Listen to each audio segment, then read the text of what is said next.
Stand still, you pathetic maid. Don't ruin my floor with your shaking. Trevor Ashford yanked Lena Whitfield back by the shoulder as the clippers snarled inches from her scalp in the Ashford living room. Hair slid down her uniform and scattered across the marble he'd just ordered her to polish.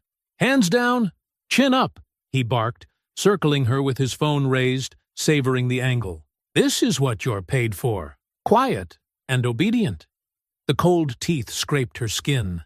Lena kept her breath shallow, eyes forward, knowing one flinch would make him press harder. Footsteps and laughter closed in from the hallway, his parents arriving to watch.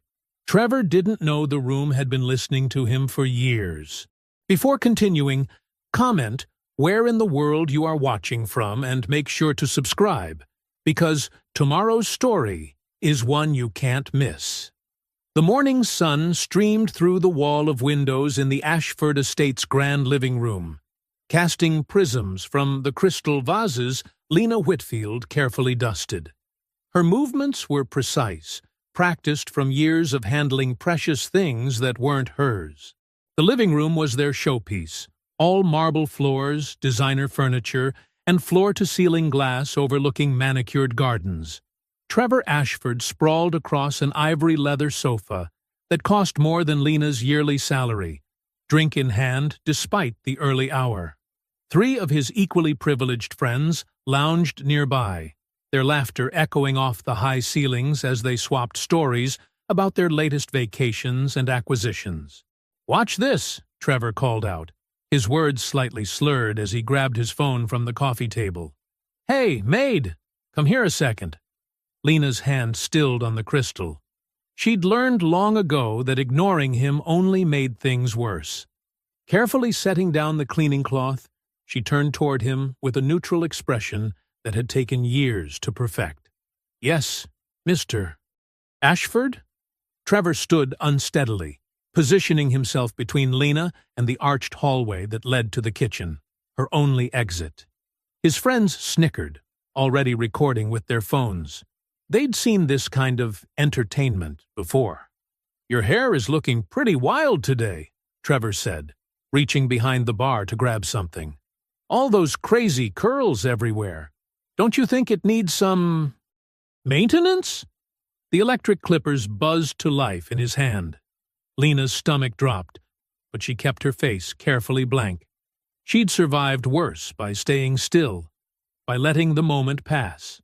Fighting back only fed their appetite for cruelty. "Such exotic hair," Trevor continued, waving the clippers closer to her head while his friends laughed. "But so unprofessional. Let me help you clean it up a bit." The first touch of the clippers against her scalp made her flinch. Trevor's grip on her shoulder tightened, holding her in place as he carved an uneven path through her hair. Dark curls fell onto the pristine marble floor, like dead things. "Look at that!" Trevor exclaimed to his audience. "Much better already. More civilized." Lena's tongue filled with the metallic taste of blood, where she bit down to keep from making a sound. She fixed her gaze on a point just past Trevor's shoulder, refusing to watch her reflection in the wall of windows as he continued hacking away at her hair. The humiliation burned under her skin, but she wouldn't give him the satisfaction of tears. "Aw, she's not even crying," one of Trevor's friends called out. "Maybe she likes her new look." "This is going viral," another one laughed, adjusting his camera angle. "The stoic Maid makeover." Trevor made increasingly erratic passes with the clippers, deliberately leaving patches and uneven spots. "We should do this every month," he declared. "Regular maintenance, right, guys? Keep things under control?" Lena's scalp stung where the clippers had nicked her skin. The floor around her feet was littered with her dignity, dark curls scattered across imported marble like casualties of war. This wasn't the first time Trevor had humiliated her for sport. There had been accidents, with drinks poured down her uniform, racial jokes that cut like knives, even a shove down the last few stairs that had left her limping for weeks. But this was different. This was him marking his territory, showing his power in the most visible way possible. "Almost done," Trevor announced, making one final pass across her head.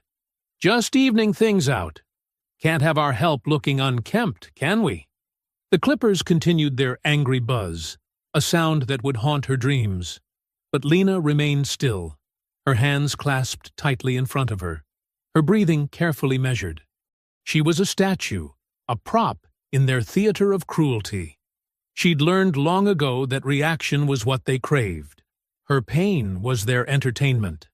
"Man, she really is like a robot," one of the friends commented, zooming in with his phone. "Most people would be freaking out by now." "That's why we keep her around," Trevor replied, brushing hair off her shoulders with mock gentleness. "She knows her place, don't you?" Lena said nothing. Her silence was her shield, her stillness her armor. Let them mistake her quiet for submission.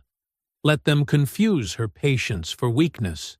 They didn't need to know about the cameras hidden throughout the house, recording every casual cruelty, every racist joke, every moment of entitled abuse. They didn't need to know that her real hair was already safely hidden beneath a high-quality wig, a precaution she'd taken weeks ago when she noticed Trevor eyeing her hair with growing malice. "Come on, say thank you for your free haircut," Trevor taunted, turning her face toward his phone camera. "Show some gratitude." Before Lena could respond, footsteps echoed from the corridor. Heavy, unhurried steps that could only belong to the masters of the house. The living room doors began to open, and for a brief moment, hope flickered in Lena's chest. Surely even the Ashfords wouldn't approve of their son destroying their employee's appearance. Surely there would be consequences for this public humiliation. The doors swung wide, and Robert Ashford appeared with his wife just steps behind. They paused in the doorway, taking in the scene before them. Their son with clippers in hand, their maid standing amid scattered curls, the phones recording everything. Robert and Elaine Ashford stood framed in the doorway, a portrait of wealth and privilege fresh from their charity luncheon. Robert's tailored suit probably cost more than Lena's yearly salary, while Elaine's designer dress whispered of old money and careful breeding. They paused, taking in the scene before them, their son wielding electric clippers, their maid standing amid scattered dark curls on imported marble, phones recording everything. The silence stretched for 3 heartbeats. 4, 5. Then Elaine laughed, the sound like crystal breaking. "Oh my," she said, pressing manicured fingers to her throat. "Trevor, darling, what are you doing?" "Just giving the help a makeover, Mother," Trevor replied, grinning as he waved the still buzzing clippers. Her hair was getting pretty unruly. Robert's lips twitched. "Well, son, if you're going to play barber, at least do it properly. You've left it rather uneven." Lena stood perfectly still, her eyes meeting Robert's, then Elaine's, searching their faces for any sign of disapproval, any hint that this crossed a line. She'd worked in their home for years, served their meals, cleaned their spaces, kept their secrets. Surely there were limits to what they would allow. But Elaine just waved a dismissive hand. "It's just hair, dear," she said to Lena, as if discussing a broken glass or stained tablecloth. "It'll grow back eventually. Though perhaps this is better, more manageable." Trevor's friends snickered, their phones still recording. One of them zoomed in on Lena's face, hunting for tears that wouldn't come. "Here, let me finish the job," Trevor announced, moving behind Lena again. The clippers resumed their angry buzz. "Can't leave my work half done, can I?" "Just mind the carpet," Elaine cautioned, more concerned about loose hair on the floor than the woman being forcibly shaved. "We have the charity board meeting here tomorrow." Trevor made a show of it, playing to his audience as he removed the last of Lena's hair. He carved deliberate patterns, leaving patches, then fixing them by taking everything down to the skin. When he finished, he stepped back and bowed theatrically. Ladies and gentlemen, I present my masterpiece. He gestured at Lena like a magician revealing his trick. Much more professional now, wouldn't you say? Robert checked his watch, already bored with the entertainment. Remember your NDA, Lena, he said, his tone casual but carrying steel beneath. I trust this won't become an issue? Lena's voice emerged steady, practiced. No, sir. No issue. Good girl, Elaine said, as if praising a well-trained pet. She opened her designer handbag and pulled out a silk scarf. Here, you can use this to cover up until it grows back. It's last season anyway. She held out the scarf with 2 fingers, like feeding a dangerous animal.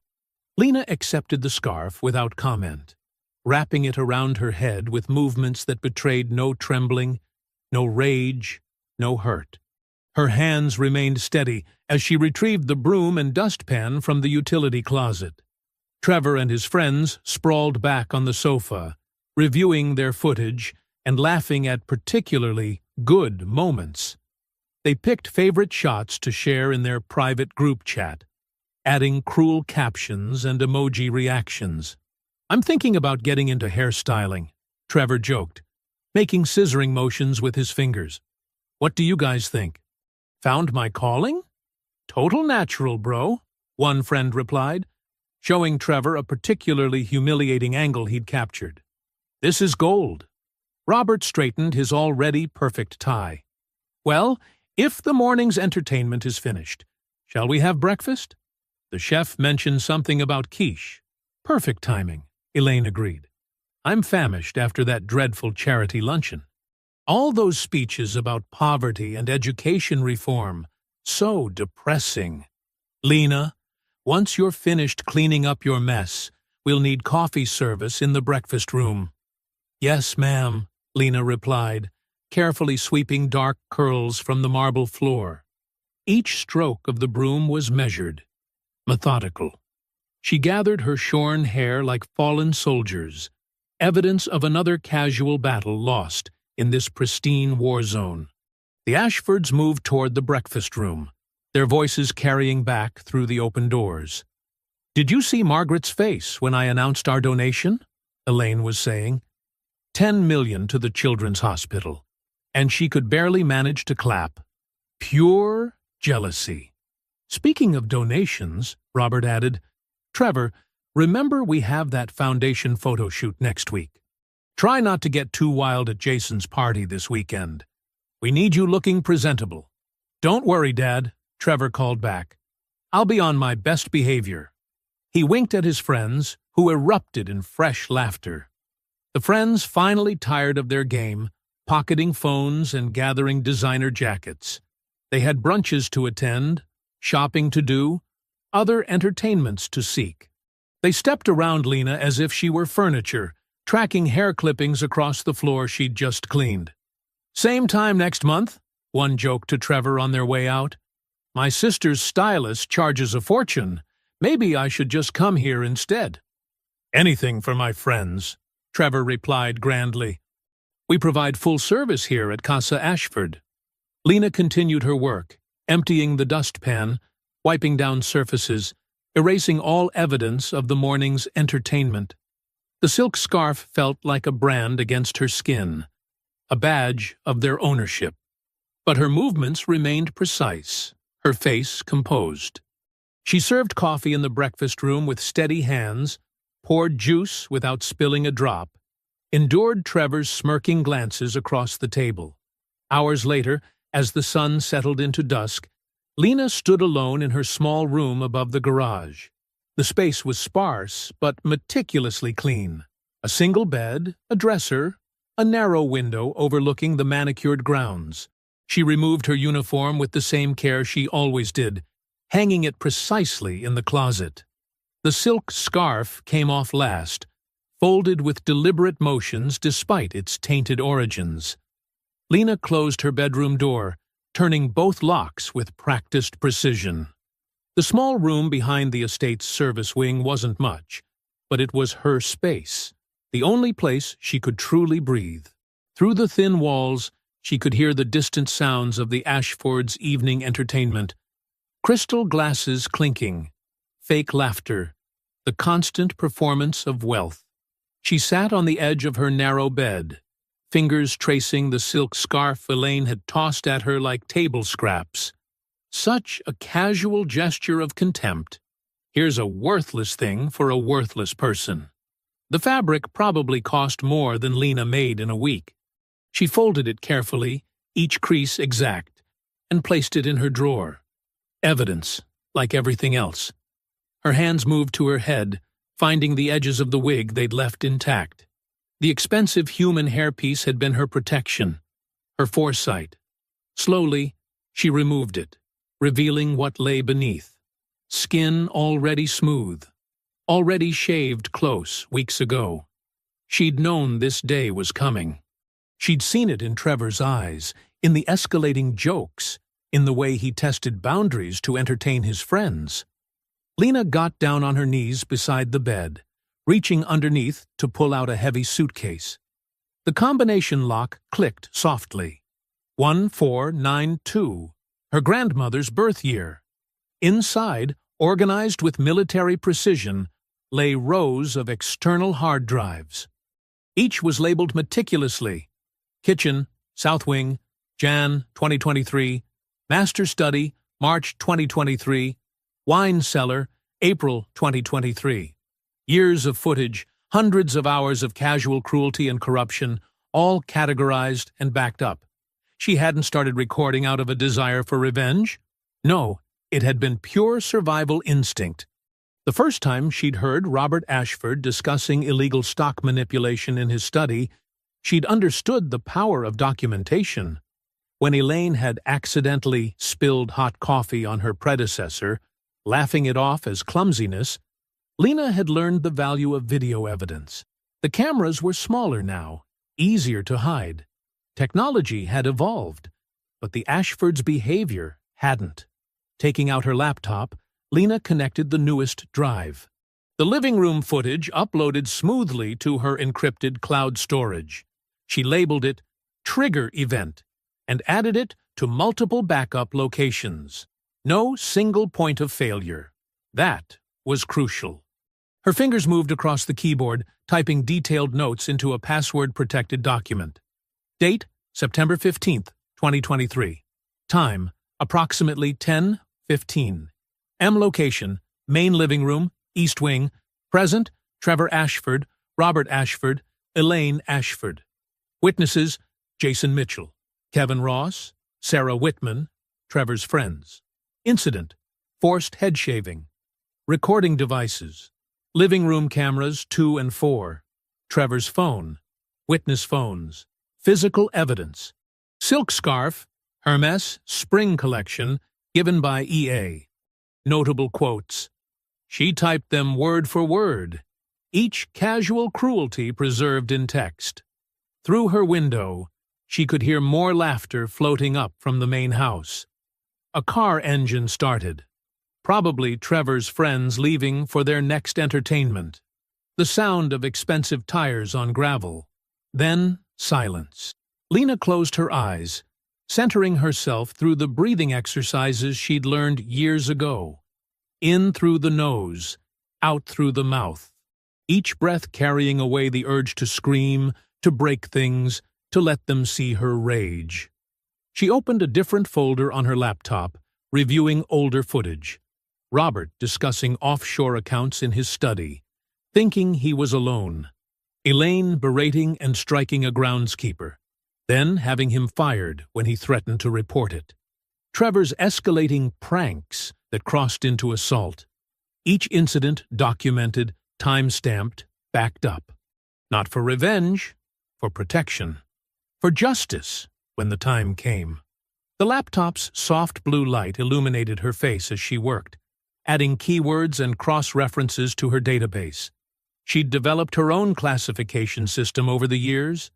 Physical abuse, verbal abuse, financial crimes, sexual harassment, witness intimidation. The categories grew like poison ivy, twisting together into a choking vine of evidence. A notification popped up on her screen. The cloud upload was complete.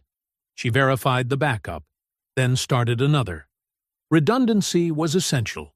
One copy in the cloud, one on physical drives, one with her lawyer in a sealed envelope. The Ashfords thought wealth made them untouchable, but wealth had made them careless. They'd never imagined their quiet maid was archiving their sins. Lena touched her smooth scalp, remembering Trevor's laughter as he'd wielded the clippers. He'd wanted tears, wanted to see her break. But she'd been ready. She was always ready. That was her true strength, not in resistance, but in preparation, in patience, in the quiet power of documentation. Tomorrow, she would wake at her usual time. She would prepare their breakfast, clean their spaces, endure their jokes about her appearance. She would act normal, because normal was her camouflage. Normal was how she'd survived this long gathering evidence, like a patient spider spinning its web. She checked her phone, 11:45 p.m. Through the floor, she could feel the bass from Trevor's sound system. More parties, more witnesses, more evidence. The Ashfords lived as if consequences were things that happened to other people. They'd never learned that power doesn't disappear. It just changes hands. Lena began her nightly routine, laying out her uniform for tomorrow. Everything pressed and perfect, because perfection was her shield. They saw the surface, the compliance, the quiet efficiency. They never looked deeper, never questioned why she stayed, why she endured, never wondered what lay beneath her silence. She updated her calendar, noting appointments and cleaning schedules. Everything had to appear ordinary.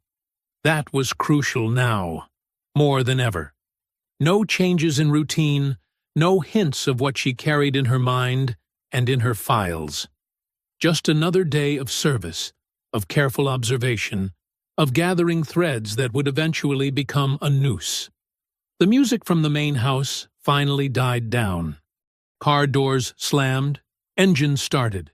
Privilege departed for the night. Lena checked her locks again, then the window latches. Security was automatic now, ingrained like muscle memory. She couldn't afford mistakes, not when she carried so much dangerous truth. Moving the laptop aside, she knelt again to return the suitcase to its hiding place. The hard drives clicked against each other softly as she slid it under the bed. Each one a piece of ammunition, waiting for the right moment. Not for revenge. She was beyond something so simple. This was about accountability, about consequences finally finding those who thought themselves above them. Lena reached for her phone, setting her alarm for 5 a.m. Another day of service would begin in a few hours. Another day of watching, waiting, documenting. She closed the suitcase with a soft click, the sound like a promise. Morning sunlight streamed through the Ashford mansion's floor-to-ceiling windows, casting long shadows across the imported marble floors. The family gathered around their massive mahogany dining table, the surface gleaming like dark water. Silver place settings caught the light, throwing tiny reflections onto the walls. Lena moved with practiced efficiency, serving coffee in bone china cups. Her movements were precise, each step calculated. The silk scarf Elaine had given her yesterday was tied neatly around her head, hiding the evidence of Trevor's entertainment. "Lena, dear." Elaine's voice dripped with artificial sweetness. She held an envelope between manicured fingers, tapping it against the table's polished surface. "We need to discuss yesterday's unfortunate incident." Lena stood perfectly still, coffee pot steady in her hands. She'd seen this scene play out before with other staff members. The envelope, the false concern, the quiet threats wrapped in politeness. "Please, sit down." Robert gestured to an empty chair, a command masked as courtesy. He didn't look up from his Wall Street Journal. Lena settled into the chair, keeping her eyes appropriately lowered. Her hands folded in her lap, still and controlled. Trevor slouched in his seat across the table, scrolling through his phone with one hand while picking at his eggs Benedict with the other. Elaine slid the envelope across the table's polished surface. "We feel terrible about what happened." Her tone suggested anything but remorse. "We think it's best for everyone if we make some changes." Lena opened the envelope with careful movements. Inside, she found exactly what she expected. A severance check with too many zeros, hush money dressed as generosity, and a stack of legal papers. "It's a very generous settlement," Robert said, finally looking up from his paper. His eyes were cold, calculating. "And an addendum to your original non-disclosure agreement. Very standard stuff. Just to make sure there are no misunderstandings about yesterday," Elaine added, her smile tight and practiced. Trevor snorted, not bothering to look up from his phone. "Come on, it was just a makeover gone wrong. Some people can't take a joke." Lena read through the documents slowly, giving them the show they expected. Her fingers trembled slightly as she turned the pages, not from fear, but from the effort of containing her awareness of what was coming. The addendum was thorough, designed to silence her completely about everything she'd witnessed in the Ashford home. "I understand," she said softly, her voice carrying just the right note of defeat. "You've been very generous." Relief flickered across Elaine's face. Robert's shoulders relaxed slightly. They were getting exactly what they wanted. Or so they thought. Trevor finally looked up, a smirk playing at the corners of his mouth as he deleted something from his phone. "We'll need you to clear out by this evening," Robert said, returning to his paper. "Henderson will help you with your things." "Of course, Mr. Ashford." Lena stood, tucking the envelope into her apron pocket. "I'll start packing after I clean up breakfast." "That's our Lena," Elaine said warmly, as if she hadn't just participated in destroying someone's livelihood. "Always so professional."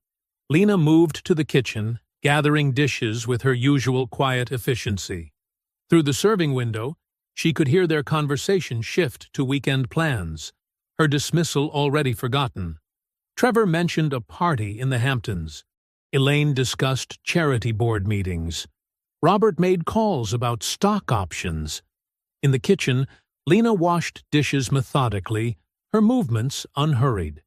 She memorized the cadence of their voices, the casual cruelty in their laughter, the way they spoke about people as if they were disposable. The hot water turned her hands red, but she barely noticed. Her mind was cataloging, recording, preparing. The morning passed in a blur of final tasks. She packed her room slowly, carefully, taking only what was necessary. Clothes, toiletries, a few personal items. The important things, the drives, the documents, the evidence, were already secured elsewhere. She'd been preparing for this moment for years. Trevor passed her in the hallway once, deliberately bumping her shoulder. "No hard feelings, right?" His grin was sharp, predatory. "It's just business." "No hard feelings, Mr. Trevor," Lena replied softly, her eyes down.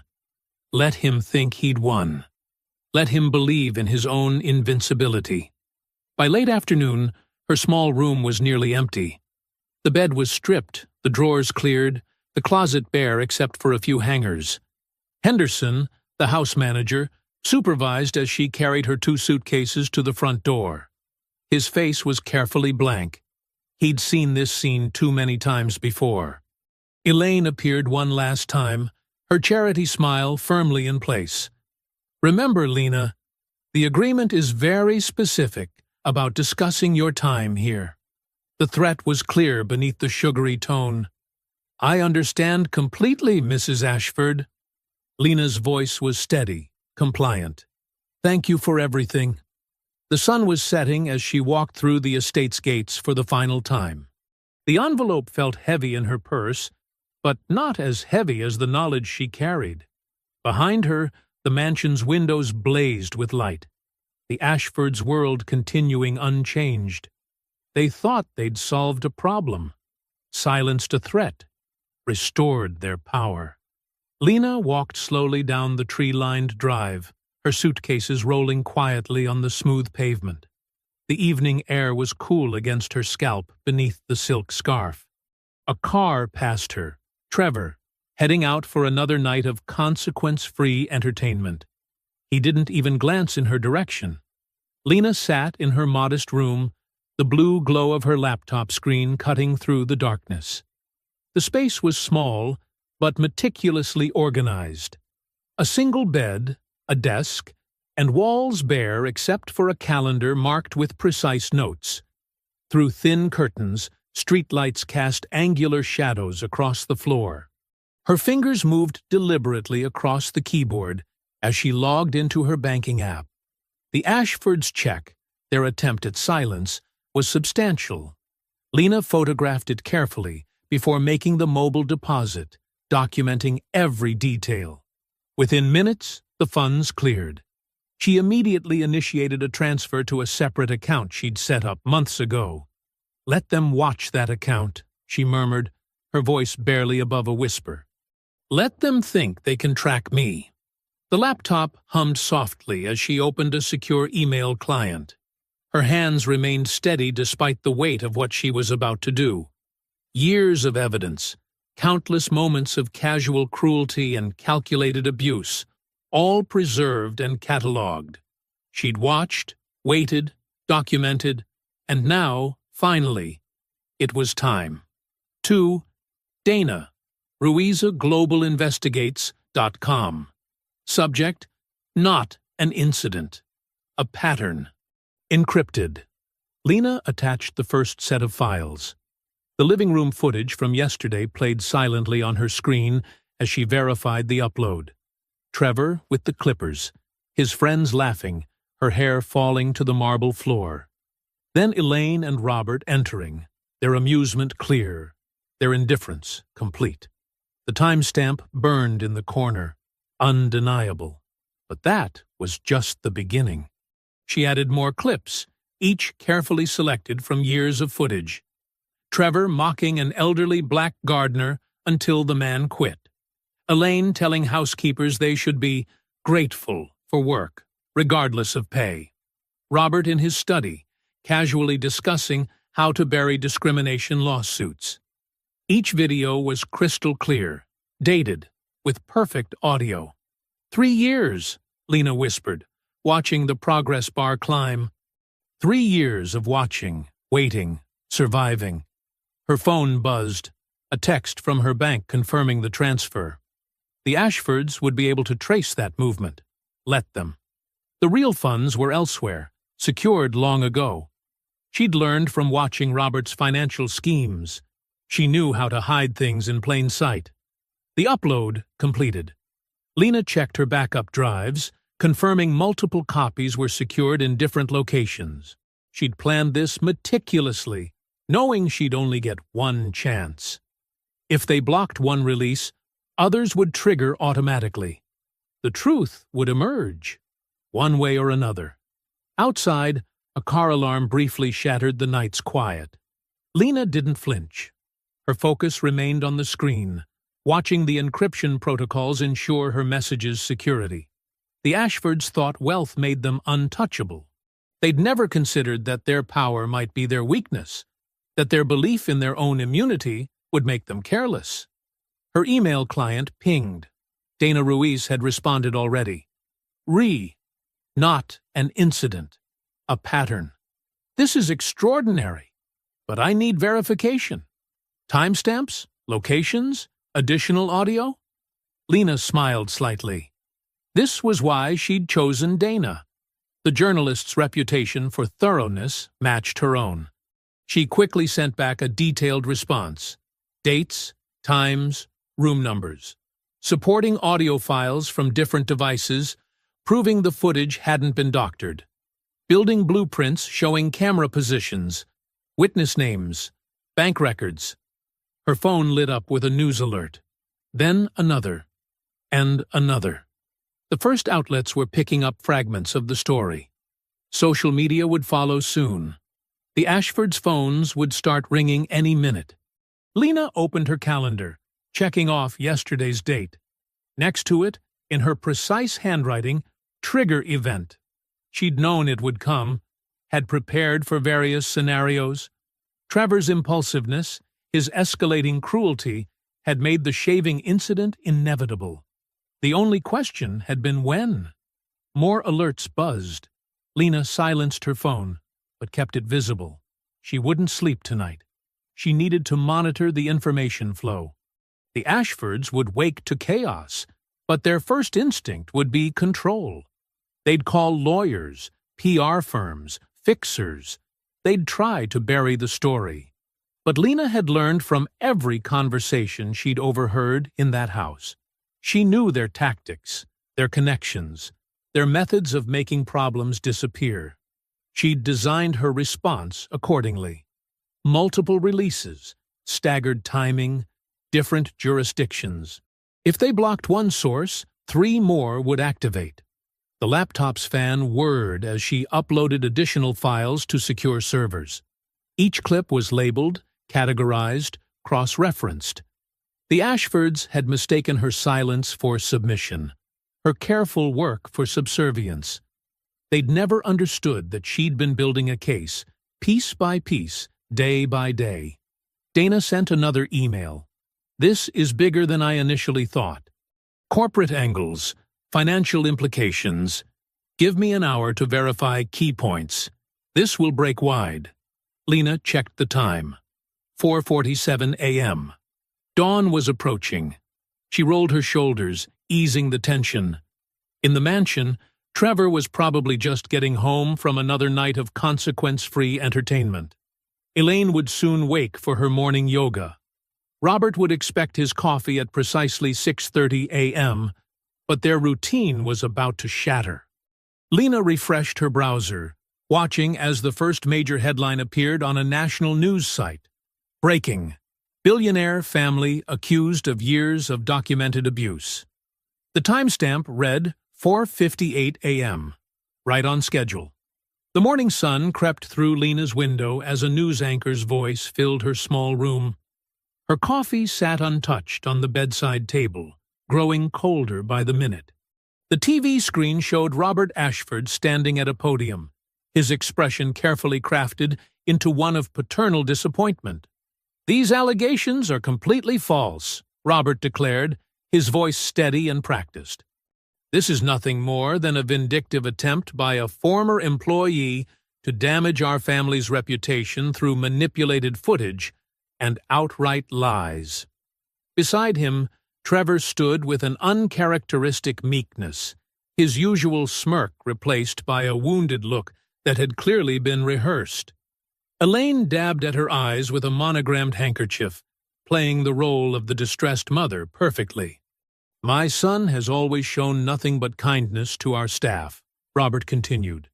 "While he may be spirited and occasionally misunderstood, these accusations are malicious fabrications." Lena watched as their legal team took over, a wall of expensive suits and carefully worded threats. The lead attorney, speaking with measured authority, detailed how they would pursue all legal remedies against these defamatory claims. Her phone buzzed with a message from Dana. "They're pushing hard. Stock took an early hit, but their damage control is working. Stay strong." The financial ticker at the bottom of the screen confirmed it. Ashford Industries had dropped 12 points at opening, but was already recovering. Traders were calling it a temporary setback. Lena's social media notifications had exploded overnight. She didn't need to read them. The preview snippets told her everything. Racial slurs, death threats, accusations of extortion. People she'd never met dissecting her character, questioning her motives, defending the wealthy family they wished they could be part of. She methodically screenshot each threat, forwarding them to Dana without comment. The journalist had insisted on documenting everything. Evidence of intimidation would matter later. The morning shows had already picked up the story, but not in the way Lena had hoped. Questions are being raised about the authenticity of the footage, one host mused. And why wait 3 years to come forward? Another host chimed in. If conditions were so bad, why stay? It doesn't add up. A notification from her banking app made Lena's breath catch. Account access temporarily restricted pending investigation. The reason cited was potential illegal surveillance activity. She'd expected this. It was why she'd moved most funds earlier. But the speed of it was still startling. Her phone rang. Dana again. They're moving fast, the journalist said without preamble, using every connection they have. I'm getting pressure from advertisers already. But we knew this would happen. The footage is authenticated, Lena replied calmly. Time-stamped. Multiple angles. They don't care about truth right now. They care about control. You should get legal representation immediately. The legal aid office was housed in a worn downtown building with flickering fluorescent lights. The waiting room smelled of old coffee and desperation. Lena sat straight-backed in an uncomfortable chair, watching others waiting for help with evictions, custody battles, restraining orders. The wheels of justice moved slowly here, unlike in the gleaming offices the Ashford's lawyers occupied. The attorney they assigned her was young, earnest, and clearly overwhelmed. She shuffled through Lena's documents with growing concern. They're alleging criminal surveillance, she explained. The NDAs you signed specifically prohibited recording devices. Even if the content shows wrongdoing, the method of obtaining it could be problematic. I understood the risks, Lena replied quietly. The attorney leaned forward. They will use everything they have. Money, influence, connections, the system. It doesn't always work the way it should. I know exactly how the system works, Lena said. I watched it protect them for years. Through the office window, Lena noticed a black SUV parked across the street. Tinted windows, engine running. It had been there when she arrived an hour ago.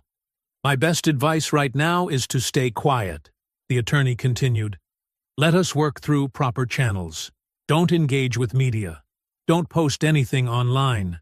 I haven't posted anything, Lena interrupted softly. I don't need to. The truth is already out there, spreading. They just don't know how much yet. The young lawyer looked uncertain.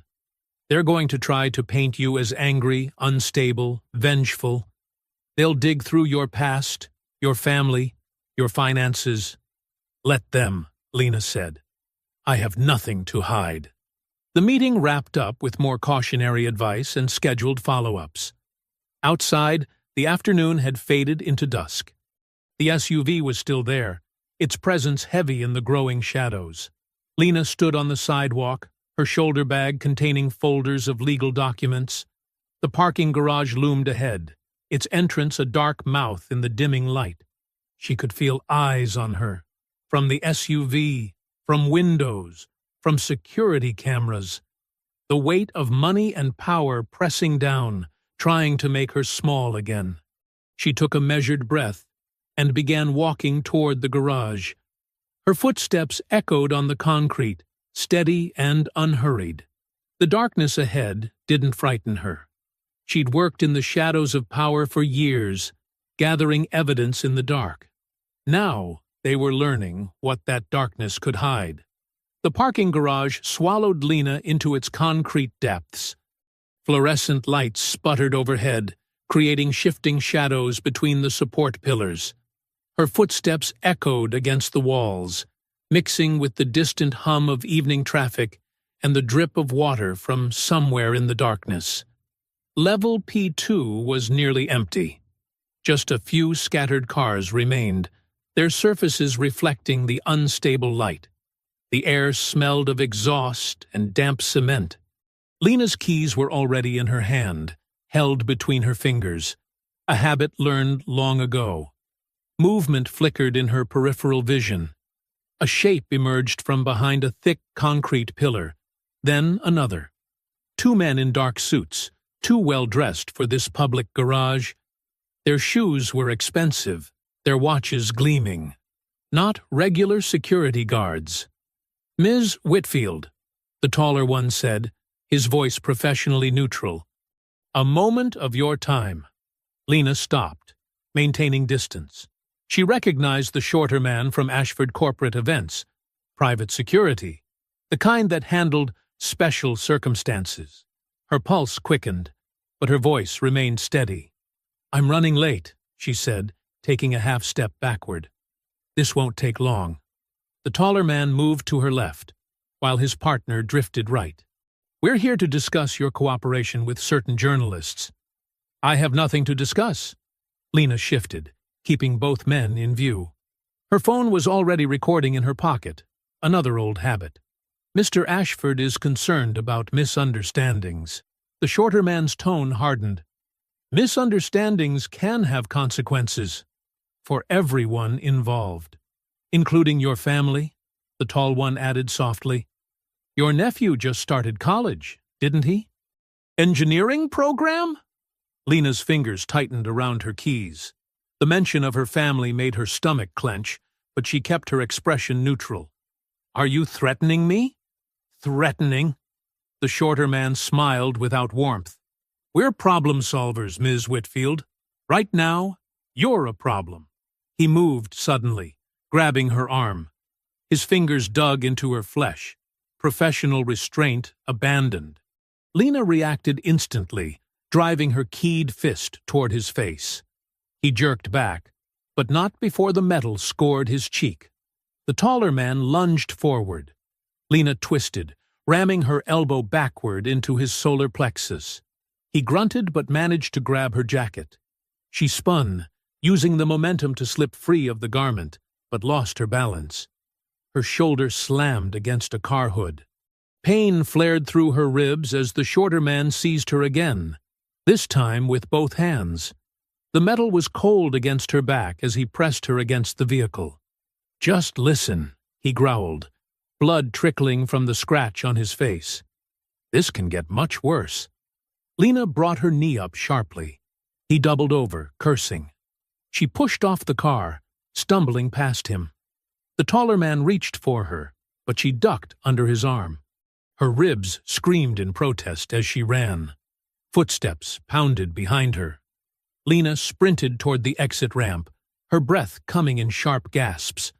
The fluorescent lights strobed across her vision. She reached the next level, then the next, not daring to slow down. The footsteps gradually faded.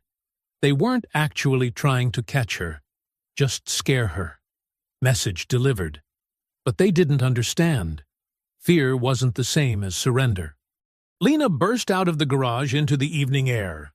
Her hands were shaking as she pulled out her phone, but her voice remained clear as she recorded. "2 men assaulted me in the parking garage at approximately 7:15 p.m. One identified from Ashford Corporate Security. Physical assault, verbal threats against family, marks on right arm from restraint, bruised ribs. They mentioned my nephew specifically." She detailed everything while it was fresh. Descriptions, exact quotes, the sequence of events. The voice memo uploaded to her secure cloud storage immediately. A copy went to Dana. Blood dripped from her scraped knuckles where the keys had cut into her own skin during the struggle. Her ribs throbbed with each breath. But as she walked quickly through the darkening streets, Lena felt a grim satisfaction beneath the pain. They'd escalated to physical intimidation, exactly as she'd predicted. Another piece of evidence. Another crack in their facade of legitimacy. 3 blocks. 4. 5. No one followed. The streets grew more residential, quieter. Lena's apartment building finally came into view. Modest but secure, with cameras in the lobby. She took the stairs instead of the elevator, unwilling to be trapped in a small space. Her hands trembled slightly as she fitted the key into her door, but her movements were precise. Lock, deadbolt, security chain. Each barrier sliding into place with a solid click. Inside, Lena leaned against the wall. For the first time since the garage, She allowed herself to truly exhale. The breath shuddered out of her, carrying some of the tension with it. But not the resolve. Never that. Her phone buzzed. Dana acknowledging receipt of the voice memo. Evidence logged. Documented. Another piece of the truth they couldn't bury. Dana Ruiz sat before the Senate subcommittee, her posture straight and professional despite the early hour. The hearing room's oak panels and brass fixtures seemed to absorb the tension as cameras recorded every moment. Lena watched from her couch, body still aching from the garage attack, ice packs pressed against her ribs. On the screen, Senator Martinez leaned into her microphone. Ms. Ruiz, please describe the evidence you've verified regarding the Ashford family's conduct. I have independently authenticated over 200 hours of footage, Dana replied, her voice clear and measured. The recordings document systematic abuse, racial harassment, and what appears to be criminal behavior spanning 3 years. The chamber's massive screens lit up. Trevor Ashford's face filled them, his expression twisted with casual cruelty as he cornered a housekeeper in a hallway. The audio was crisp. Dance for me, or find somewhere else to work. Another clip, Robert Ashford in his study, laughing about keeping the help in line. More footage played, each clip more damning than the last. Lena's phone buzzed constantly. Support messages flooded in from domestic workers' rights groups, civil rights organizations, and ordinary people outraged by what they were seeing. Ashford abuse trended nationwide. Nike suspends partnership with Ashford Enterprises, scrolled across the news ticker. Then, Microsoft reviewing contracts. Tesla distances itself from collaboration. The stock started dropping. 5%, 10, 15. Trading halted temporarily. On a different channel, Trevor Ashford's face appeared again, this time in a recorded statement. His usual arrogance had been replaced by careful contrition. In light of recent events, I will be taking an immediate leave of absence to reflect on my actions and seek appropriate counseling. Elaine Ashford held a press conference on the Ashford mansion's front steps.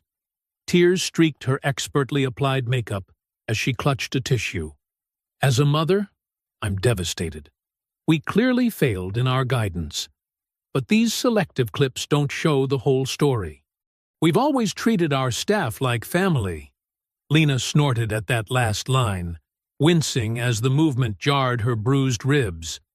She adjusted the ice pack, watching the media circus unfold across multiple channels. For a brief, bright moment, it felt like the truth was finally breaking through. Her phone rang, Dana calling during a hearing recess. "You're watching?" Dana asked. "Every second," Lena replied. "The senators are furious. Real fury, not the performative kind. The footage of Robert discussing tax evasion particularly interested them." "Good." Lena shifted on the couch, trying to find a position that didn't hurt. "Any word from the criminal investigation?"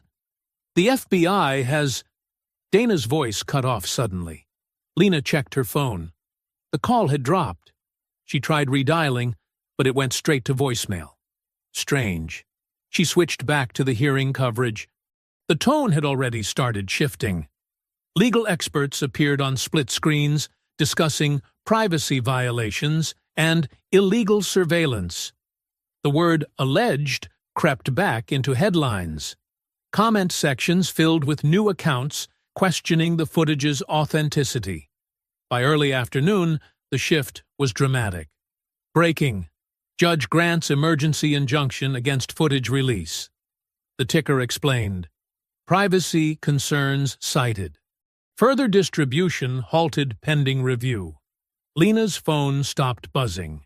The flood of support messages dried up as if someone had turned off a tap. She tried calling Dana again. Still straight to voicemail. News anchors who had expressed outrage hours earlier now spoke about rushing to judgment and considering all perspectives. A legal analyst questioned whether unauthorized recording violated federal wiretapping laws. Another suggested the footage might be deceptively edited. Lena recognized the pattern. Money was flowing, strings were pulling, narratives were being reshaped. The machine was adapting, like it always did. Her laptop pinged with an email alert. The subject line made her stomach clench. Urgent. Court summons. Illegal surveillance charges. The document was cold and official, demanding her appearance to answer multiple felony charges. The Ashford family's army of lawyers had been busy. They'd found their angle, attack the evidence itself, make the witness the criminal. Lena printed the summons, hands steady despite everything. The papers felt heavy, weighted with threat. She placed them carefully on her coffee table, next to the melting ice packs and her cold cup of tea. Outside her window, the sun was setting.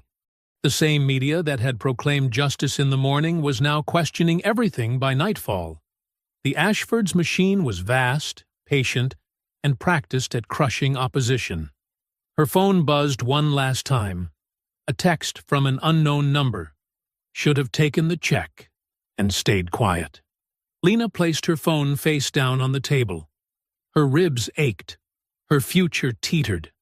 But beneath the pain and uncertainty, something else burned, steady and unwavering. They thought they were forcing her into a corner.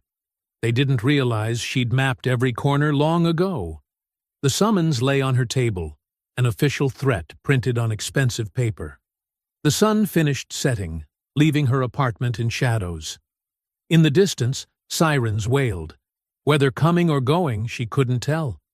Rain drummed against Lena's apartment windows, creating shifting shadows in the darkened room.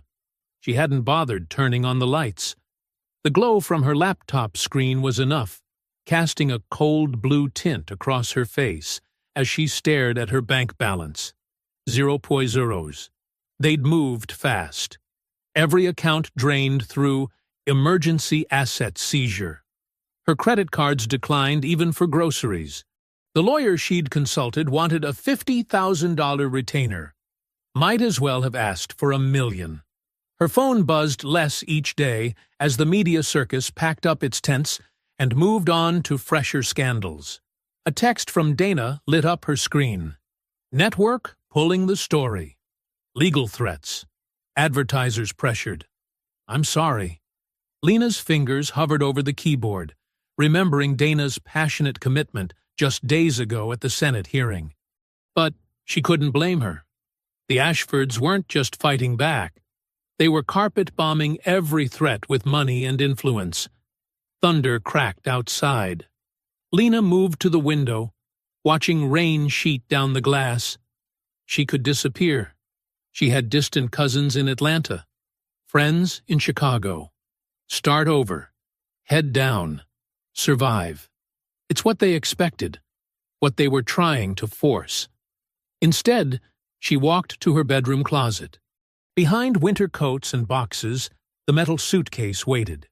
Her hands remembered the combination without thought. 7 to 4 1 9. The hinges creaked as she lifted the lid. Inside, organized in precise rows, lay the final archive. Not the warning shots she'd released before, but the knockout punch she'd spent years building. She lifted out the first drive, labeled in her neat handwriting, Offshore Accounts, Cayman, Swiss, Singapore. Next came Board Meeting Audio, Bribery Discussions. Then, Security Footage, Unedited, All Properties. The laptop hummed as she plugged in each drive.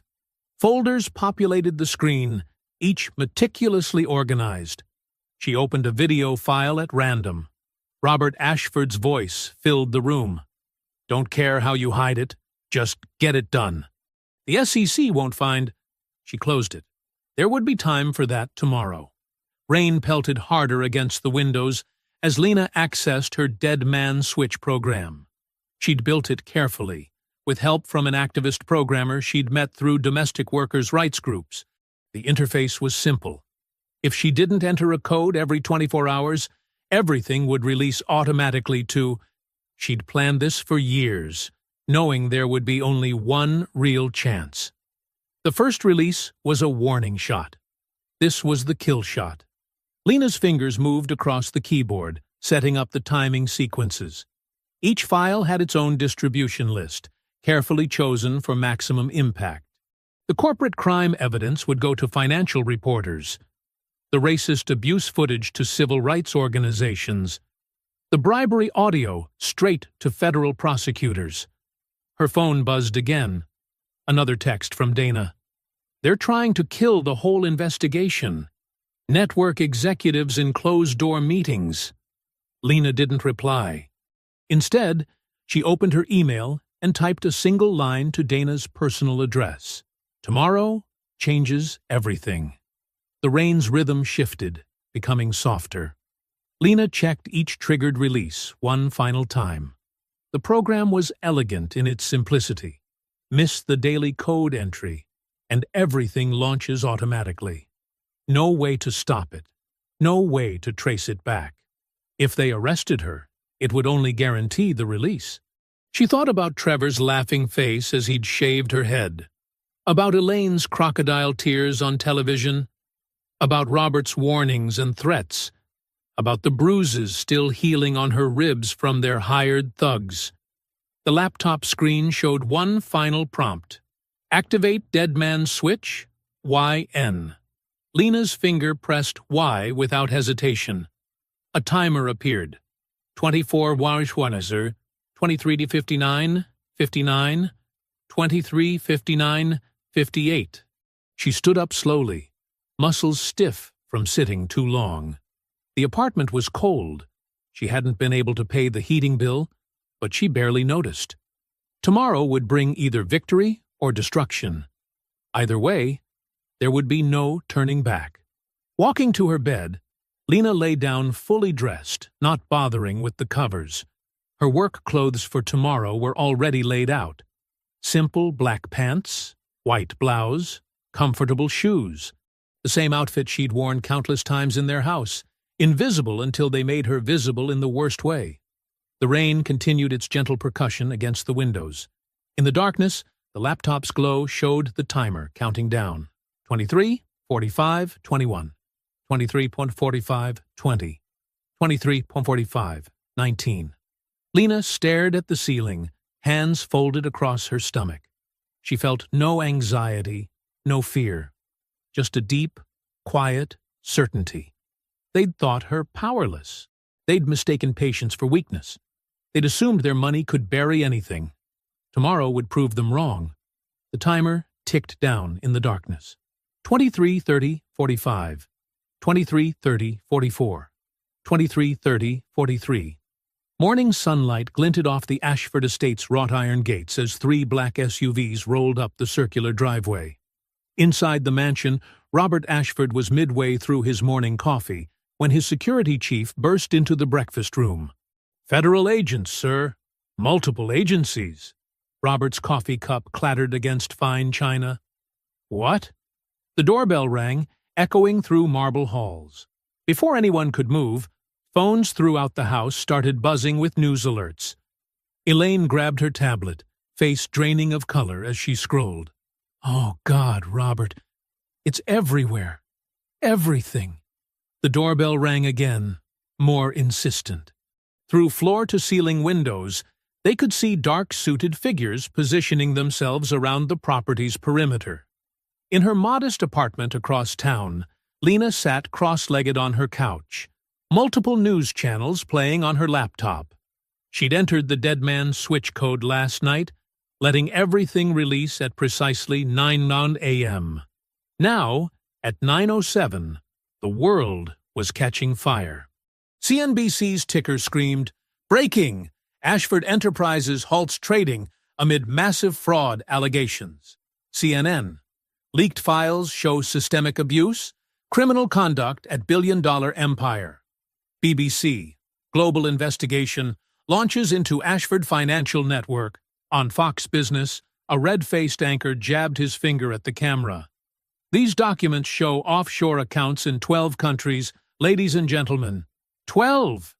The SEC is... Hold on. We're getting live footage from the Ashford estate. Helicopter shots showed federal agents streaming through the mansion's front doors. Robert Ashford appeared in the doorway, hands raised. The image quality was sharp enough to see him mouthing something to his wife before agents separated them. Lena switched tabs to a live stream from the estate's service entrance. Trevor Ashford was trying to escape through the garage, still wearing silk pajamas. He made it 3 steps before agents surrounded him. "Don't touch me!" His scream was crystal clear on the video. "Do you know who I am? Do you know who my father is?" The agents didn't respond, efficiently securing his wrists behind his back. Trevor thrashed, spitting obscenities. His designer slippers fell off as they led him to a waiting vehicle. Back in the main driveway, Elaine Ashford's knees buckled as an agent read her rights. Another agent caught her before she hit the ground. The same cameras that had lovingly captured her at charity galas now recorded her mascara-streaked face as she was helped into a federal car. Lena's phone buzzed with messages from journalists, but she ignored them. She kept her eyes on the screens, watching justice unfold in real time. Years of documentation, thousands of hours of footage, countless moments of abuse and criminality. All of it now impossible to deny or bury. A financial news anchor was speed reading from the leaked documents. Evidence of systematic tax evasion exceeding $400 million. Board meeting recordings explicitly discussing bribery of foreign officials. Internal emails ordering the destruction of evidence. She switched channels. Civil rights violations spanning decades.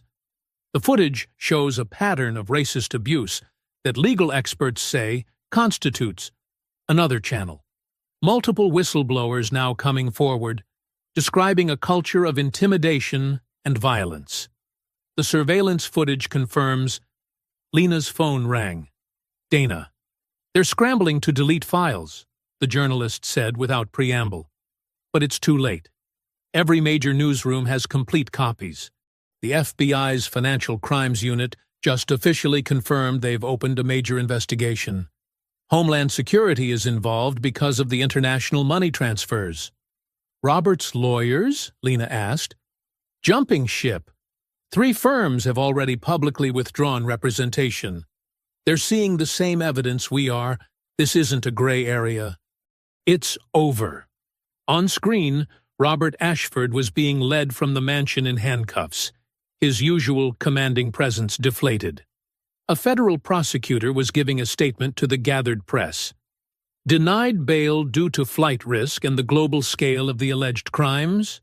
We expect additional charges to be filed hourly as we process the evidence. The magnitude of what we're uncovering here is unprecedented." Lena switched to a business channel where analysts were charting the collapse in real time. "Ashford Enterprises stock is in free fall," a commentator announced. "Trading has been halted, but the damage to subsidiary companies and partner firms is already catastrophic. We're seeing a ripple effect across..." Her phone buzzed again. "Dana." "Lena!" The journalist's voice was thick with emotion. "It's done. Really done. They're not walking away from this. Not this time." Lena closed her eyes, feeling the weight of years lift from her shoulders. But there was no relief in her exhale. Only steel-hard resolve. This wasn't an ending. This was the beginning of real change. Through her apartment walls, she could hear her neighbors' televisions all tuned to the same news. Helicopters circled downtown, tracking the convoy of federal vehicles. Her phone continued buzzing with messages from reporters, lawyers, activists. On her laptop screen, Trevor Ashford's booking photo appeared. Hair disheveled, eyes wild, designer pajamas wrinkled. The same entitled sneer he'd worn while shaving her head was gone, replaced by something closer to fear. The news ticker below his photo scrolled endlessly. "Developing, developing, developing." Lena's apartment hummed with electronic voices as every screen blazed with breaking news. Her coffee had gone cold hours ago, forgotten as she watched history unfold through the lens of dozen different networks. The morning's federal raid was just the beginning. "Breaking news from Chicago," a reporter announced breathlessly. "FBI agents have just entered Ashford Enterprises' Midwest headquarters." She switched channels. "Texas authorities moving on 3 separate Ashford subsidiaries," another anchor reported. "The scope of these simultaneous raids suggests coordination at the highest levels." Her phone buzzed constantly with notifications. Social media had transformed overnight. The same accounts that had flooded her mentions with racial slurs were now sharing her story with hashtags like "Justice for Lena" and "Tartus Ashford Crimes." The living room footage played on endless loop, slowed down and analyzed like evidence from a crime scene. "If we pause here," a commentator said, drawing a red circle around Trevor Ashford's laughing face, "you can see the complete lack of empathy. And here," the frame advanced to show Robert and Elaine entering. "Watch their immediate reaction. No shock, no intervention. They've normalized this behavior." Lena muted the TV as her phone rang again. "Dana, how are you holding up?" the journalist asked. "I'm fine." Lena moved to her window, peeking through the blinds at the street below. An unfamiliar black sedan crawled past, windows tinted.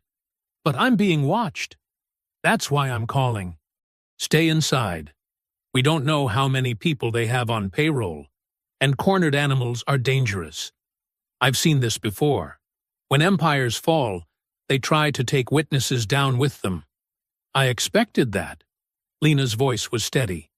"That's why I saved the garage footage for the final drop." On her laptop, a news alert popped up. "Breaking! Security footage. Shows Ashford-linked operatives assaulting whistleblower." The grainy parking garage video played, showing the 2 men emerging from shadows. The camera angle caught everything: the grab, the slam against the car, Lena's desperate fight back. Her escape took on new meaning with context. "The timing was perfect," Dana said. "They can't claim it was a random attack now. Not with the timestamp showing it happened right after you went public." Lena nodded, though Dana couldn't see her. "I knew they'd try something physical. They always do. But I needed it documented." Her TV suddenly blared as the mute canceled itself for breaking news. "This just in. Federal prosecutors have announced additional charges against Trevor Ashford, specifically related to civil rights violations, and—" The sound cut off as Lena found the remote. She didn't need to hear it. She'd lived it. Her email inbox overflowed. Civil rights organizations offered support. Law firms proposed representation. Journalists begged for interviews. One message stood out from the head of Domestic Workers Union. "You've exposed what so many suffer in silence. When you're ready to tell your story, we're here." Dana's voice brought her back. "I'm sending over a security detail.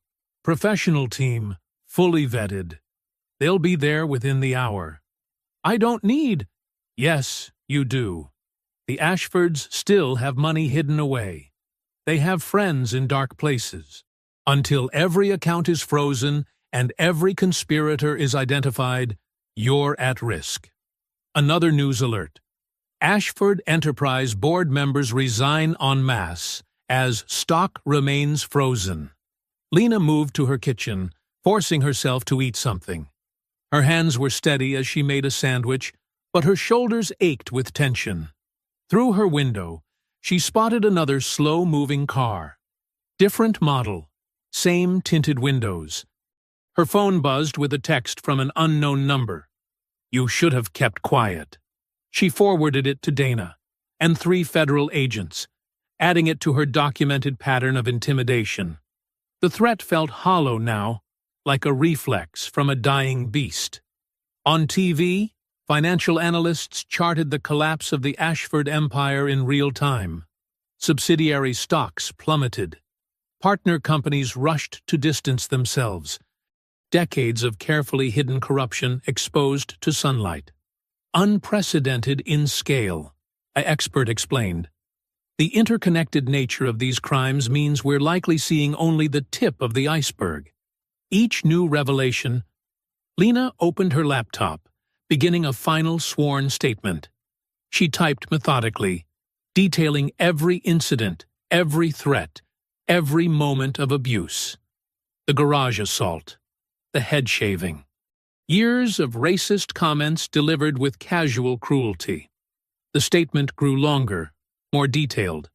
This wasn't just her story anymore. It was evidence. Her phone lit up with another call from Dana. FBI wants to put you in protective custody. No. Lena's voice was firm. I'm not hiding. Lena! I've got cameras on every entrance. I've got copies of everything backed up in places they'll never find. If anything happens to me, it only proves everything I've said. Through her walls, she could hear her neighbors' TVs all tuning to the same breaking news. Another Ashford executive arrested. More warrants served. More evidence emerging. A shadow passed her window. Another car, moving slower than the others. Her phone buzzed. Dana had sent her Trevor Ashford's latest mugshot. His face was twisted with rage, but his eyes showed something new. Fear. A knock sounded at her door, sharp and official. Lena set down her phone, smoothed her shirt, and took a deep breath. She'd been waiting for this moment. Whatever it brought. She moved toward the door, each step measured and deliberate. The knock repeated, more insistent. Lena checked her security camera feed before approaching the door. 3 people waited outside, 2 wearing FBI windbreakers, 1 in a crisp charcoal suit. She opened the door slowly, keeping the security chain in place. Yes? Ms. Whitfield? The woman in the suit held up credentials. I'm Special Agent Monica Torres, FBI Civil Rights Division. This is Agent Phillips and... She gestured to the man in the suit. Nathan Brooks, from the Department of Justice's Whistleblower Protection Program. Lena studied their IDs carefully through the gap. After verifying them against the contact information Dana had provided, she closed the door, removed the chain, and reopened it fully. Please, come in. Her voice remained measured, controlled. They entered her modest apartment, taking in the multiple screens displaying news coverage, the organized stacks of documents on her dining table, the backup drives lined up precisely. Ms. Whitfield, Brooks began, setting his briefcase on the table. We have some developments to discuss. He pulled out a thick folder. First, all surveillance-related charges against you have been dropped. The judge reviewed the context and determined your actions fall firmly under whistleblower protection statutes. Lena nodded once, face unchanged. Agent Torres stepped forward. We're here to offer you formal whistleblower status and protection. This includes immediate relocation if you want it, round-the-clock security, and immunity from any potential prosecution related to the evidence gathering. The evidence was legal, Lena said quietly. I documented everything in my own living space, in areas where I was authorized to be. Yes, Brooks agreed, but the protection ensures no creative interpretations can be used against you. We've seen how the Ashford's legal team operates. Agent Phillips, who had been surveying the apartment's entry points, joined them. We're also offering you a formal role in the ongoing investigation. Your detailed records and testimony will be crucial. Lena sat at her dining table, gesturing for them to join her. The afternoon sun slanted through her blinds, creating bars of light across the documents they began laying out. There's more, Torres said, pulling out another file. The Ashford legal team reached out an hour ago. They're requesting immediate settlement negotiations. How much? Lena's voice remained steady. Brooks opened the file. The initial offer is substantial. 8 figures, plus full health care and confidentiality. Will the criminal cases proceed regardless of any private settlement?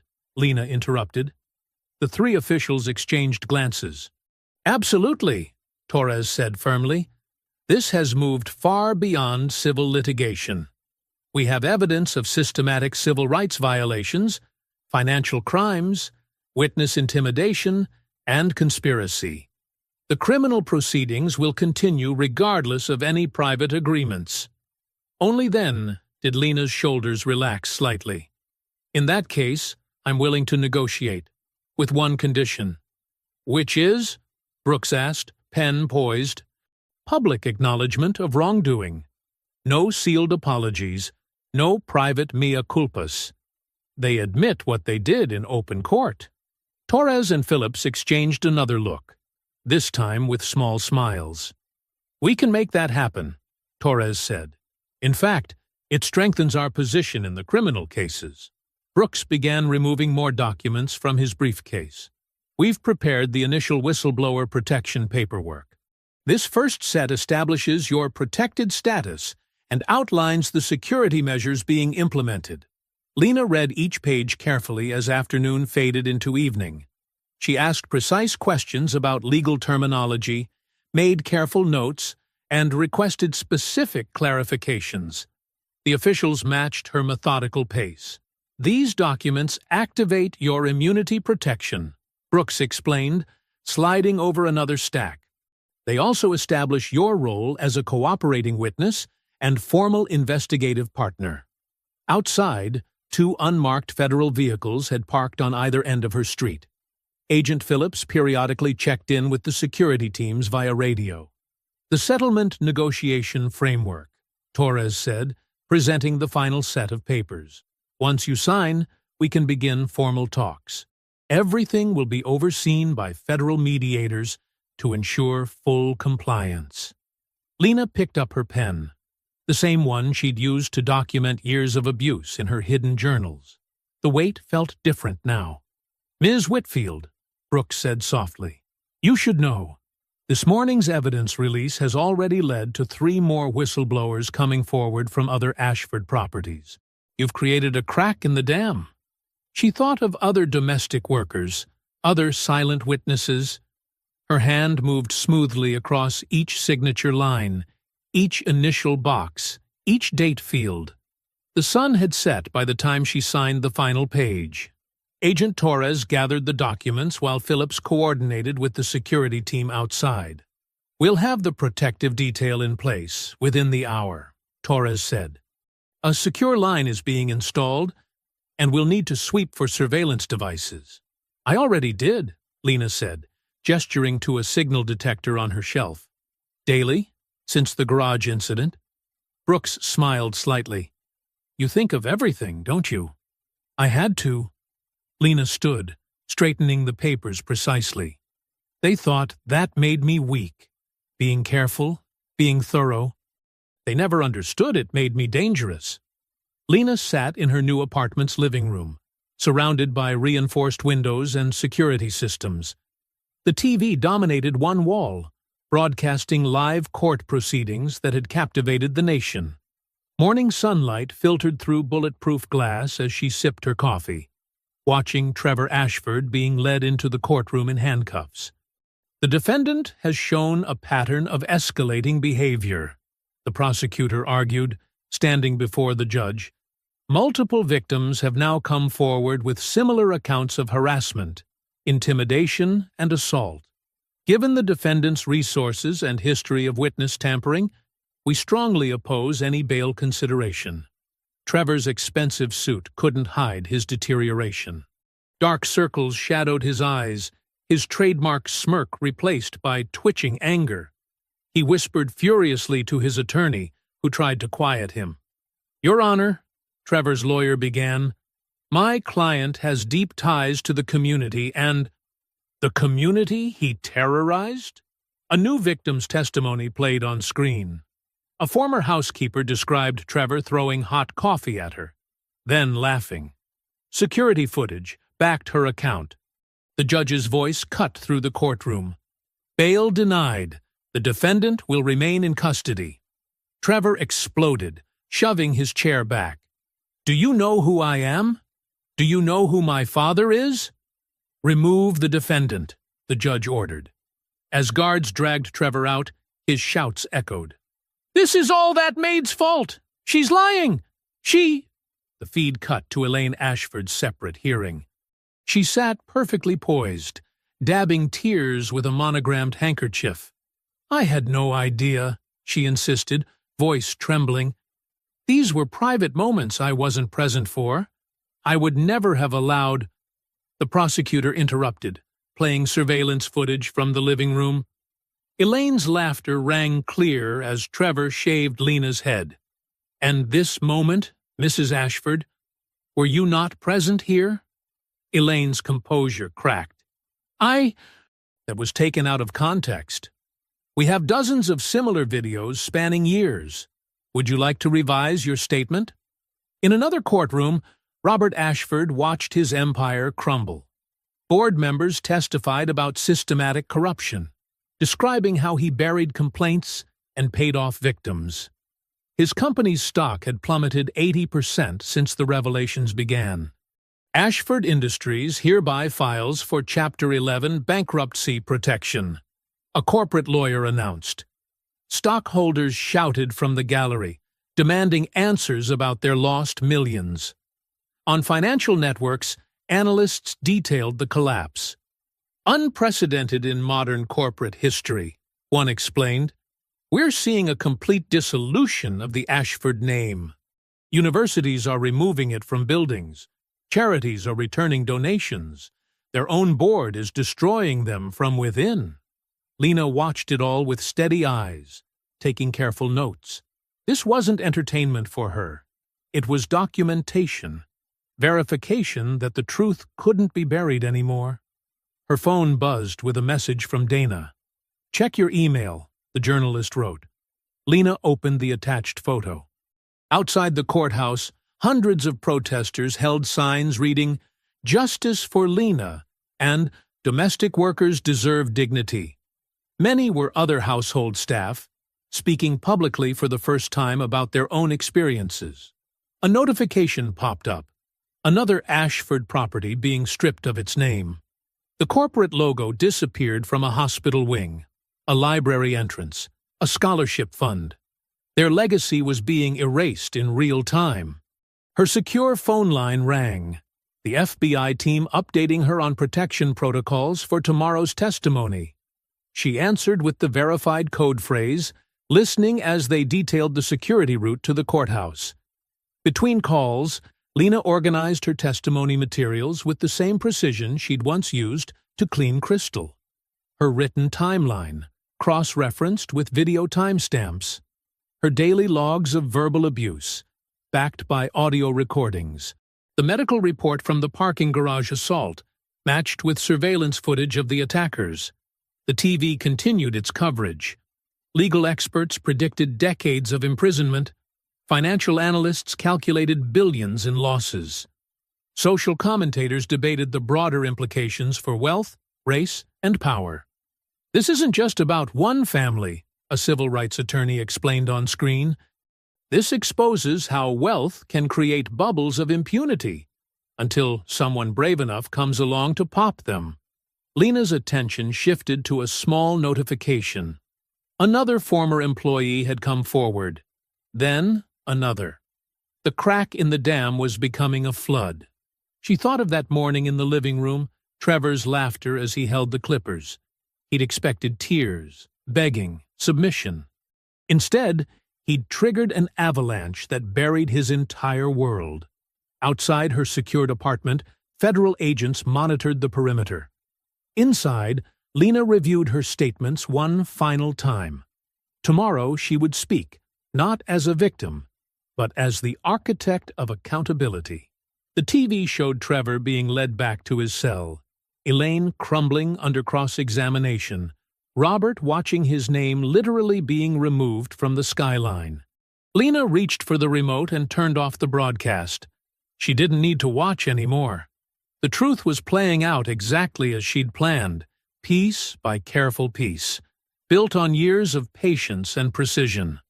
She gathered her testimony materials into her briefcase, each document a brick in the wall of evidence she'd constructed. Camera flashes erupted like lightning as Lena Whitfield approached the podium at the National Press Club. Her steps were measured, unhurried. She wore a tailored charcoal suit that spoke of authority rather than victimhood. Her shaved head gleamed under the harsh lights. No wig, no scarf. A deliberate choice that transformed what was meant to shame her into a symbol of defiance.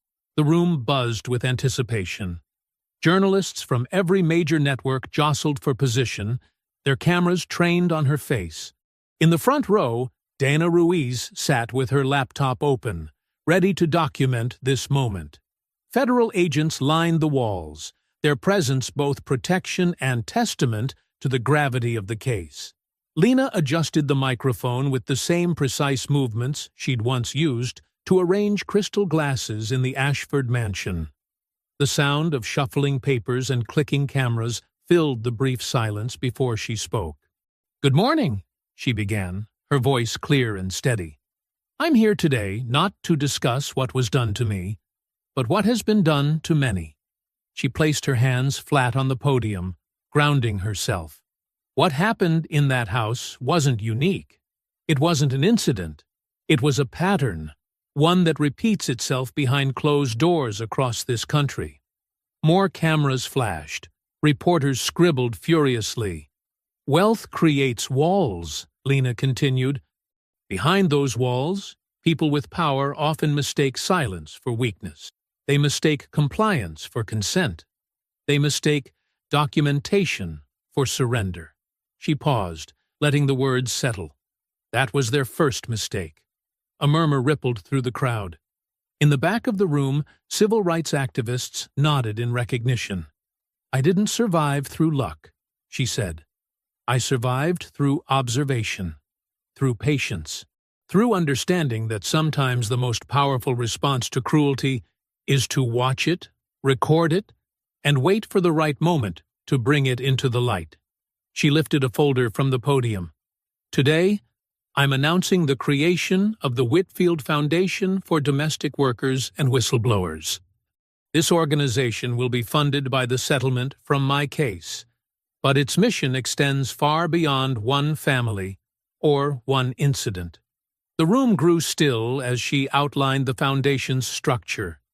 Legal aid for domestic workers, security resources for whistleblowers, education programs about workers' rights. Every detail was precise, considered, thoroughly planned, just like her documentation had been.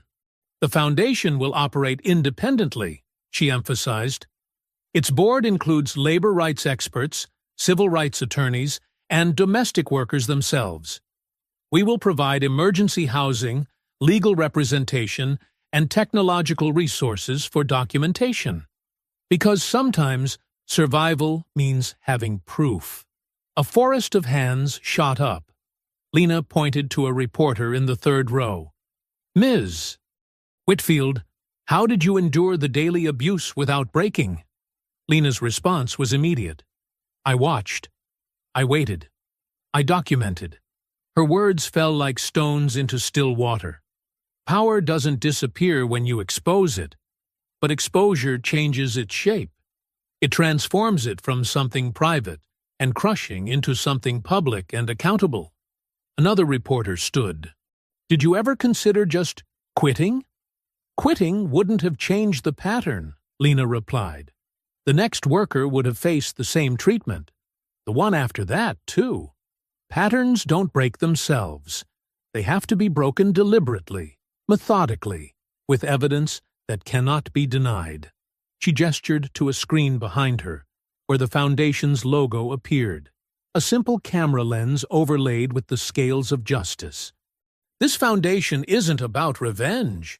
It's about recognition. Recognition that domestic workers are professionals deserving of respect. Recognition that documentation is a form of power. Recognition that silence isn't always submission. Sometimes it's strategy." The questions continued, but Lena maintained her composure, answering with the same careful precision she'd used to build her case.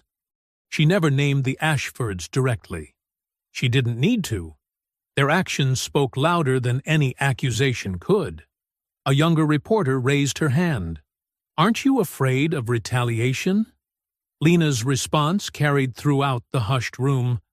"Fear thrives in isolation. But I'm not isolated anymore. None of us are." She gestured to the domestic workers present in the audience.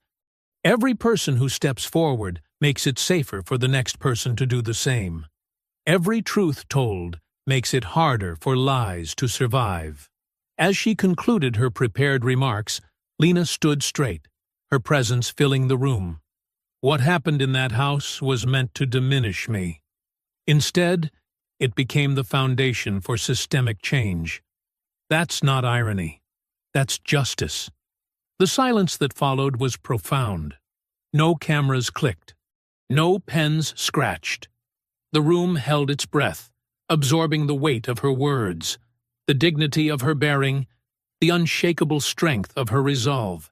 Then, from somewhere in the back, a single person began to clap. The sound was joined by another, then another, building like a wave. Within seconds, the entire press corps was on their feet. The applause thundered through the room, not the polite acknowledgement of a news conference, but the raw recognition of truth spoken to power, and power finally held accountable. Early morning light filtered through the windows of the Whitfield Foundation's office building. It wasn't a gleaming skyscraper like the Ashford Tower had been, just a renovated 3-story brownstone in a quiet neighborhood. But unlike that mansion of marble and secrets, every corner here held purpose. Lena's footsteps echoed softly on the hardwood floors as she made her morning rounds. The space still smelled of fresh paint and new beginnings. She passed walls lined with filing cabinets, each drawer containing stories of workers who'd found protection here. Their cases weren't just papers. They were promises kept. She paused at a corkboard covered in thank-you notes. Some were handwritten on scraps of paper, others formally typed, but all carried the same message. You helped us stand up. A photo showed a group of hotel workers after winning their harassment case. Another displayed domestic staff celebrating new workplace protections. Small victories that added up to real change. The Foundation's main office housed a bank of computers where staff members helped workers document their experiences securely. Lena had insisted on top-tier security systems. She knew firsthand how crucial safe documentation could be. Each station had encrypted storage and automated backup protocols. No evidence would ever be lost here. The break room, once empty, now stocked legal forms in 12 languages.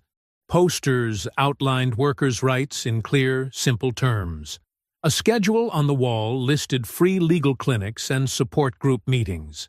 This wasn't just an office, it was a refuge. In her private office, Lena settled behind her desk, opening the morning's case files. The Foundation had already helped over 200 workers in its first few months. Some cases were resolved quietly, with employers backing down once they realized their actions were being recorded. Others required legal intervention.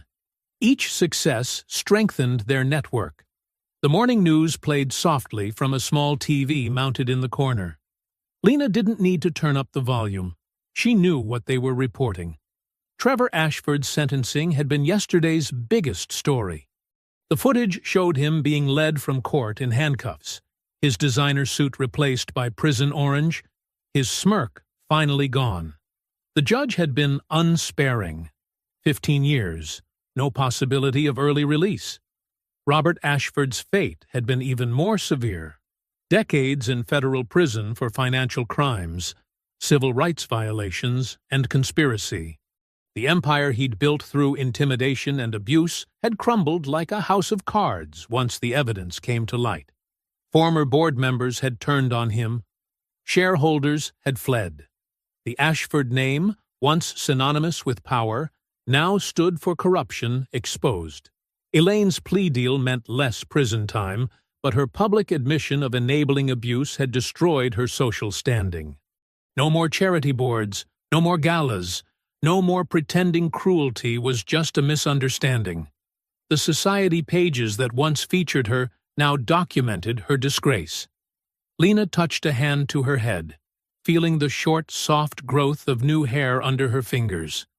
It was barely an inch long, just beginning to cover her scalp again. The texture was different now, tighter, stronger somehow. Like her, it was growing back changed, but undiminished. She opened her laptop, reviewing overnight emails. 3 new cases needed immediate attention. A hotel maid documenting harassment. A caregiver with evidence of wage theft. A housekeeper who'd captured threats on her phone. Each one reminded her of herself, but none would have to wait years for justice. The Foundation's response team would move today. The morning sun climbed higher, warming the room. On her desk, a framed photo showed the Foundation's first graduating class of trained observers, domestic workers who now knew their rights and how to document violations safely. Next to it sat a letter from Congress requesting her testimony on expanding whistleblower protections.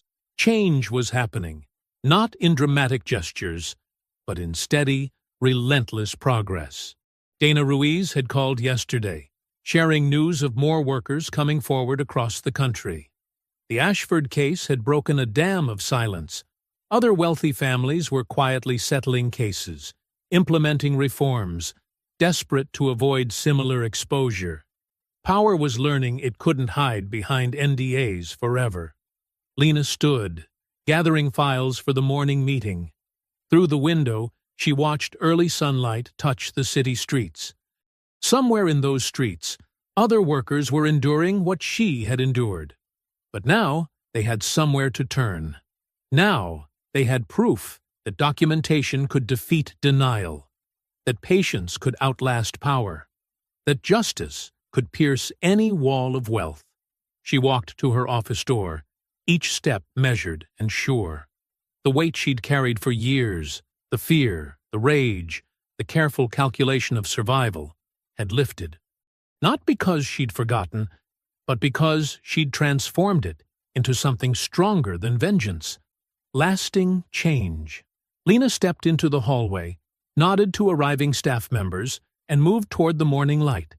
She reached for her keys, their familiar weight grounding her in the present moment. With practiced calm, she locked the office door behind her and walked forward into the day, each step carrying her further from what she'd endured and closer to what she'd built from its ashes. Her shoulders were straight, her pace unhurried. She moved like someone who knew exactly who she was and what she'd overcome. No burden weighted her steps. No defeat marked her bearing. The morning sun touched her growing hair, highlighting not what had been taken, but what had been reclaimed. If you enjoyed the story, leave a like to support my channel, and subscribe so that you do not miss out on the next one. On the screen, I have picked 2 special stories just for you. Have a wonderful day.